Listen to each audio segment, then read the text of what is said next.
بسم اللہ الرحمن الرحیم۔ السلام علیکم۔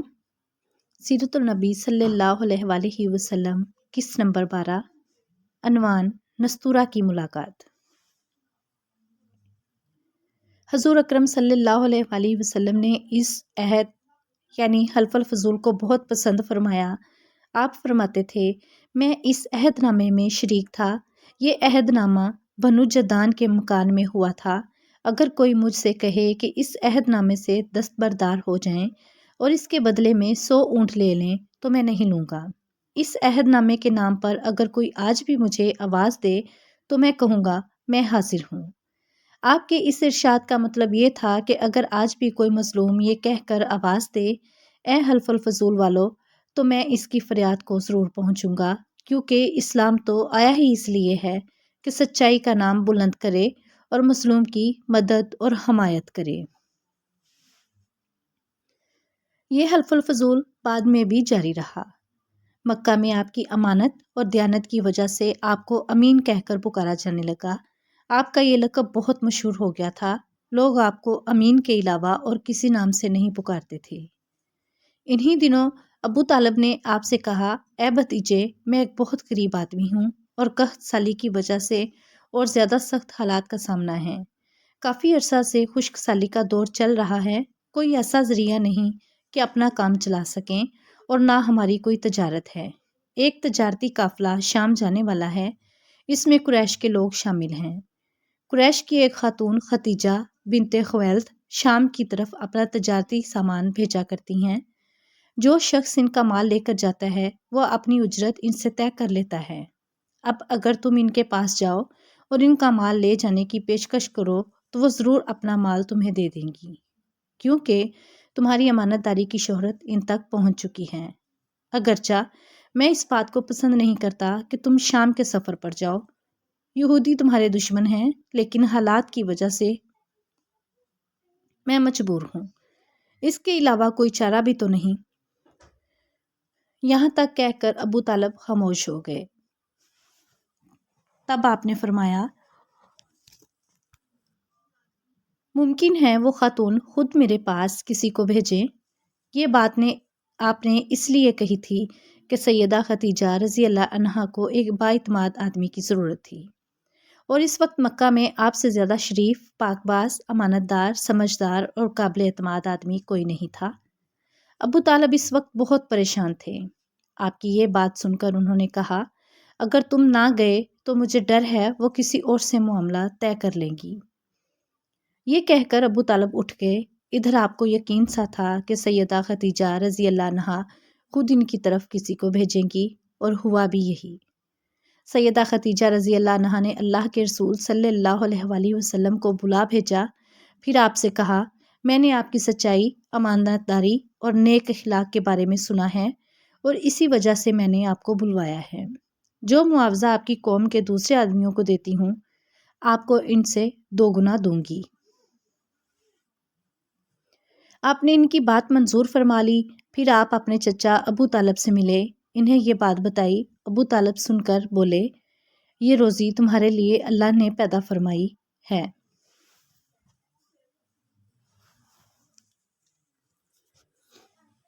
اس کے بعد آپ صلی اللہ علیہ وآلہ وسلم سیدہ ختیجہ کا سامان تجارت لے کر شام کی طرف روانہ ہوئے۔ سیدہ ختیجہ کے غلام میسرہ آپ صلی اللہ علیہ وآلہ وسلم کے ساتھ تھے۔ روانگی کے وقت حضرت ختیجہ نے میسرہ سے کہا، کسی معاملے میں ان کی نافرمانی نہ کرنا، جو یہ کہیں وہی کرنا، ان کی رائے سے اختلاف نہ کرنا۔ آپ صلی اللہ علیہ وآلہ وسلم کے سب چچاؤں نے قافلے والوں سے آپ کی خبر گیری رکھنے کی درخواست کی۔ اس کی وجہ یہ بھی تھی کہ ذمہ داری کے لحاظ سے یہ آپ صلی اللہ علیہ وآلہ وسلم کا پہلا تجارتی سفر تھا۔ گویا آپ صلی اللہ علیہ وآلہ وسلم اس کام میں بالکل نئے تھے۔ ادھر آپ روانہ ہوئے، ادھر آپ صلی اللہ علیہ وآلہ وسلم کا معجزہ شروع ہو گیا۔ ایک بدلی نے آپ صلی اللہ علیہ وآلہ وسلم کے اوپر سایہ کر لیا۔ آپ صلی اللہ علیہ وآلہ وسلم کے ساتھ ساتھ چلنے لگی۔ جب آپ صلی اللہ علیہ وآلہ وسلم شام پہنچے تو بصرہ شہر کے بازار میں ایک درخت کے سائے میں اترے۔ یہ درخت ایک عیسائی راہب نستورہ کی خانقاہ کے سامنے تھا۔ اس راہب نے میسرا کو دیکھا تو خانقاہ سے نکل آیا۔ اس وقت اس نے آپ صلی اللہ علیہ وآلہ وسلم کو دیکھا۔ آپ صلی اللہ علیہ وآلہ وسلم درخت کے نیچے ٹھہرے ہوئے تھے۔ اس نے میسرا سے پوچھا، یہ شخص کون ہے جو اس درخت کے نیچے موجود ہے؟ میسرا نے کہا، یہ ایک قریشی شخص ہے، حرم والوں میں سے ہے۔ یہ سن کر راہب نے کہا، اس درخت کے نیچے نبی کے سوا کبھی کوئی آدمی نہیں بیٹھا۔ مطلب یہ تھا کہ اس درخت کے نیچے آج تک کوئی شخص نہیں بیٹھا۔ اللہ تعالیٰ نے اس درخت کو ہمیشہ اس سے بچایا ہے کہ اس کے نیچے نبی کے سوا کوئی دوسرا شخص نہ بیٹھے۔ اس کے بعد اس نے میسرا سے پوچھا، کیا ان کی آنکھوں میں سرخی ہے؟ میسرا نے جواب دیا، ہاں بالکل ہے، اور یہ سرخی ان کی آنکھوں میں مستقل رہتی ہے۔ اب نستورہ نے کہا، یہ وہی ہیں۔ میسرا نے حیران ہو کر اس کی طرف دیکھا اور بولے، کیا مطلب یہ وہی ہیں؟ کون وہی؟ یہ آخری پیغمبر ہیں۔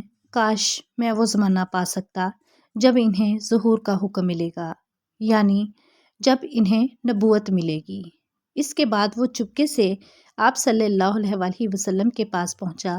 پہلے تو اس نے آپ صلی اللہ علیہ وآلہ وسلم کے سر کو بوسہ دیا، پھر آپ صلی اللہ علیہ وآلہ وسلم کے قدموں کو بوسہ دیا اور بولا، میں آپ صلی اللہ علیہ وآلہ وسلم پر ایمان لاتا ہوں اور گواہی دیتا ہوں کہ آپ صلی اللہ علیہ وآلہ وسلم وہی ہیں جن کا ذکر اللہ تعالیٰ نے تورات میں فرمایا ہے۔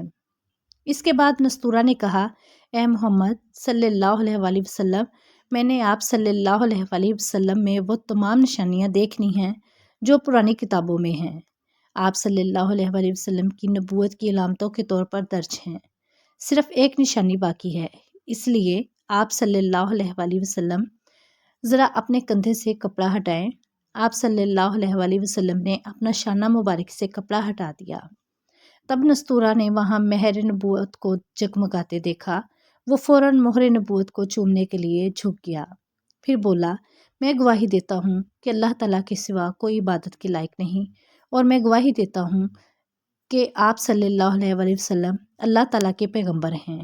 آپ صلی اللہ علیہ وآلہ وسلم کے بارے میں حضرت عیسیٰ ابن مریم علیہ السلام نے خوشخبری دی تھی، اور انہوں نے کہا تھا، میرے بعد اس درخت کے نیچے کوئی نہیں بیٹھے گا سوائے اس پیغمبر کے، جو یعنی ان ان پڑھ ہاشمی عربی اور مکہ کے رہنے والے ہوں گے۔ قیامت میں حوض کوثر اور شفاعت والے ہوں گے۔ اس واقعے کے بعد آپ صلی اللہ علیہ وآلہ وسلم بصرہ کے بازار تشریف لے گئے۔ وہاں آپ صلی اللہ علیہ وآلہ وسلم نے مال فروخت کیا جو ساتھ لائے تھے اور کچھ چیزیں خریدی۔ اس خرید و فروخت کے دوران ایک شخص نے آپ صلی اللہ علیہ وآلہ وسلم سے کچھ جھگڑا کیا اور بولا، لات اور عزا کی قسم کھاؤ۔ آپ صلی اللہ علیہ وآلہ وسلم نے فرمایا، میں نے ان بتوں کے نام پر کبھی قسم نہیں کھائی۔ آپ صلی اللہ علیہ وآلہ وسلم کا یہ جملہ سن کر وہ شخص چونک پڑا۔